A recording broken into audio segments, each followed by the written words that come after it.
Okay. Maze iminsi ntakora video kuri iyi delita ariko reka noneho mbereke uburyo uri bukore ya security cycle yacu. Ni ukuvuga ngo mbere ya byose umuntu aba agomba kubanza kumenya ko iyi mining ni mining nziza kandi izagira umusaruro mu gihe kiri imbere.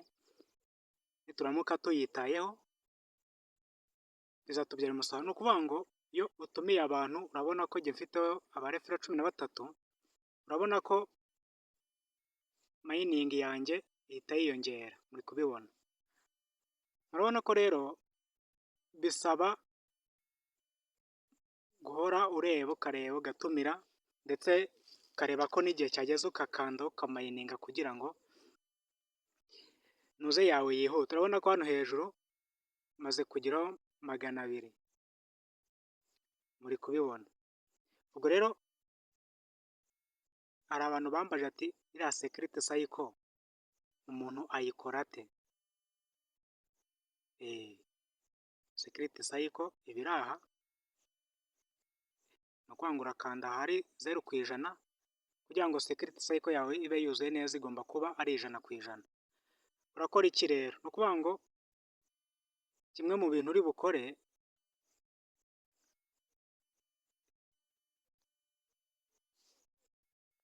ni ugushaka abantu watumiye bakaguha DID yabo ndetse nickname yabo kugira ngo ubashyire muri security cycle.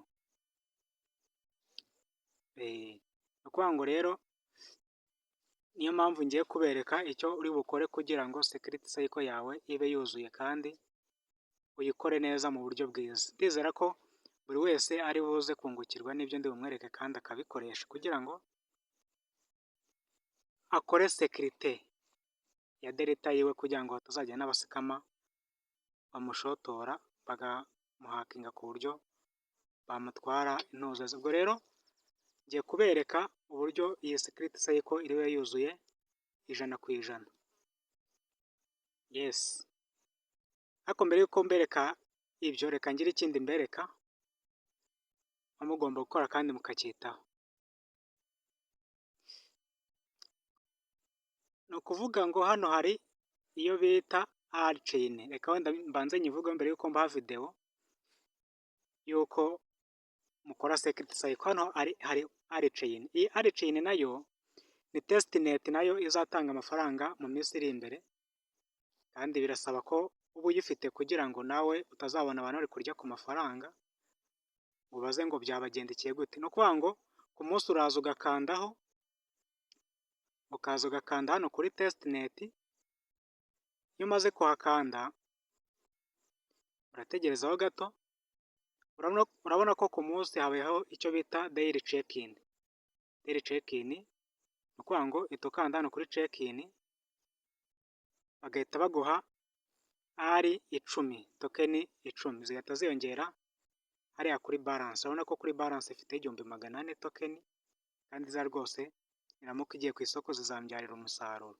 Ubwo rero ikindi ni uko iyo ukanze hano ku utu turongo dutatu ukazamura bahita bakwereka today quiz. Today quiz iyo uyikanzeho bahita bakubaza ngo urabona ko hari ikibazo gisubizwa bitewe n'igisubizo wahisemo, ukabona token 10. Muri WhatsApp channel yanjye ibi bisubizo ndayibaha. Ni ukuvuga ngo muba mugomba gukurikirana mukareba neza ibisubizo nahaye kugira ngo mubashe gukora iyi daily quiz muri R wallet. Iri R wallet rero muyikore, uyishaka aze kumbwira muri referral code. Ikindi ni ukujya kuri Play Store noneho ukadownloadinga iyi R-chain, wandikamo R wallet, noneho ugahita uyibona ifite logo imeze gutya, ugahita uyishyira muri telefone yawe. Okay, reka nze mbereke ko umuntu akora security cycle muri delita mining. Okay, urabona ko turi muri delita yacu. Ikindi kintu buri bukore, uraza ukande hano kuri menu. Numara gukanda hano kuri menu urazamura uza hano kuri version check cyangwa verisiyo mu gifaransa. numara gukanda hano kuri version check bahita bakwereka ko delta yawe ari ikibazo ifite. Dore ukuntu bari bukwereke. Wowe kubera ko verisiyo yawe utigeze uyapudetinga urasanga handitse ngo found a new version. Ni ukuvuga ngo version yawe iraba iri 1.10 cyangwa se 1.09 gutyo. Wowe rero urahita ukora iki? Urahita uza ukande hano kuri iyi link kugira ngo uyapudetinge. Numara kuhakanda barakugeza ahameze gutya. Numara gukanda kuri link uragera aha. Numara kugera urakanda hano kuri Android. Numara gukanda kuri Android barakugeza ahameze gutya. Ni ukuvuga ngo numara kuyidownloadinga urahita ugera ahantu hameze gutya. Numara kubona hameze gutya urakanda kuri open. Yego, numara gukanda kuri open application yawe iraba yagiye muri telefoni, cyangwa se urahita ukanda kuri turiya tudomo dutatu umanuke hasi kuri download, urangiza ukande kuri download. Urahita ugera aha. Iyi niyo verisiyo igezweho. Icyo uri bukore ni iki? Nurangiza kubikora urahita uyikandaho. Numara kuyikandaho bahita bakubwira gukora update nk'ugiye kuyesitara nyine. Urakanda kuri update byilodinge. Nimara kwilodinga urahita ukanda kuri open. Numara gukanda kuri open app yawe irahita ifunguka. Nimara gufunguka urahita ugera hano. Urabona ko nasubiye muri application yanjye. Reka twongere dukande hano.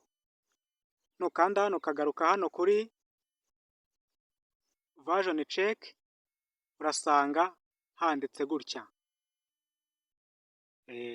already the latest version. Noneho urasanga hano ari version igezweho. Kambereka rero ko muri bugire secret circle. Muri secret circle yawe hanyuma ndajya mbibutse ko niba ari ubwa mbere ubonye iyi video ugomba gukanda kuri subscribe kugira ngo ujye ubasha kubona video nshyiraho buri munsi zivuga kuri data ndetse n'izindi mining zitandukanye. Ikindi nabibutsa nuko hari WhatsApp channel yateganyijwe izajya itangirwamo update zitandukanye ku bijyanye na Ali wallet, Zena wallet ndetse n'iyi delta mining kugira ngo mubashe kuzikora neza. Ikindi secret cycle yanjye urabona ko nari ndi kuyikora imaze kugera kuri 40%. Ni ukuvuga ngo maze gushyiramo abantu 2. Ni ukuvuga ngo secret cycle yawe igomba kuba igizwe n'abantu 5. Urabona ko ngiye maze gushyiramo 2 bigeze kuri 40%. Ubwo rero ndaje ndabereka ukuntu mbigenje kugira ngo secret cycle yanjye igere aho ngaho, ku buryo namwe muri bugende mubikora mushyiramo DID mugashyiramo na nickname y'abantu mufite, noneho mukabikora neza ku buryo bitari bwongeye kubagora cyangwa se ngo bibangire. Ni ukuvuga ngo ngiye kubereka uburyo umuntu ashobora gushyira secret cycle muri delta yiwe kugira ngo ibintu bibashe kugenda neza. Niringiye ko kandi muri bukore subscribe na like kugira ngo mujye mubona ibiganiro ntanga. Ikindi ni uko mwa sharing iyi video kugira ngo n'abandi babashe kubona iyi update kugira ngo namwe nabo bajye bakora secret cycle kugira ngo bigende neza. Reka nze mbereke uburyo secret cycle ikorwamo.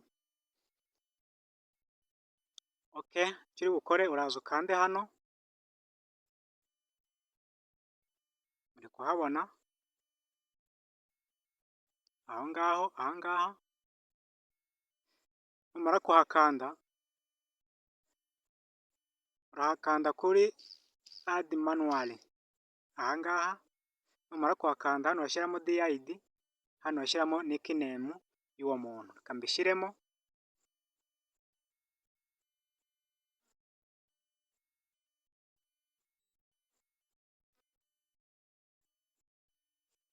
Nickname reka nayo nyishyiremo, ubundi uhita ukanda hano handitse ngo submit. Ugahita ushyiramo password niba telefone yawe irimo password, wangiza ugategereza. Urabona ko ibaye added successfully. Nizere ko rero namwe biri bugende neza. Murabona ko misengira 60 security cycle. Murabona ko rwose iyo wamaze ku updatinga intuze yawe, application yawe, ibintu bigenda neza. Ndizera ko nta muntu biri bunanire, ntawe biri bunanire. Ubwo rero niringiye ko muri bubikore neza kandi bikagenda neza. Ni ukuvuga ngo mbere y'uko ukora security cycle banza urebe niba application yawe ufite version igezweho. Kugira ngo ubirebe urakanda hano kuri menu, nurangiza uza hano kuri check. Ahangaha urahita usanga ufite verisiyo ya kera bagusaba ku downloadinga, urasanga iya verisiyo iri aha.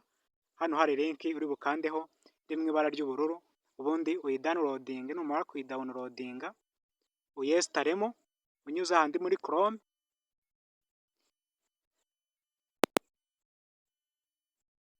Ni ukuvuga ngo muri Chrome uraza ukande kuri utu tudomo dutatu, numara kudukandaho umanuke hasi handitse ngo download. Numara kuhakanda bahita bakwereka ya application aho yagiye.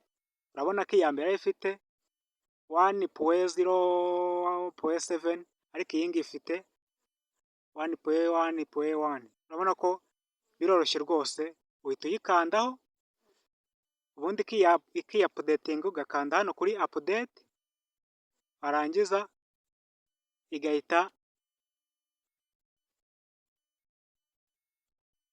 itangira. Noneho ugahita ugera kuri mining ya. Ndizera ko biri bubagendekere neza rero, kandi niringiye ko iyi mining muri kuyikora neza. Hanyuma link yo kwiyandikisha murayisanga muri description ndetse na DID, kugira ngo uze uba uri kumwe n'abandi bamemba banjye bafiteho bakurikirana umunsi ku munsi delta yabo. Ni ukuvuga ngo WhatsApp channel irimo update zitandukanye urayisanga muri description. Sawa rero, murakoze, mugire umunsi mwiza.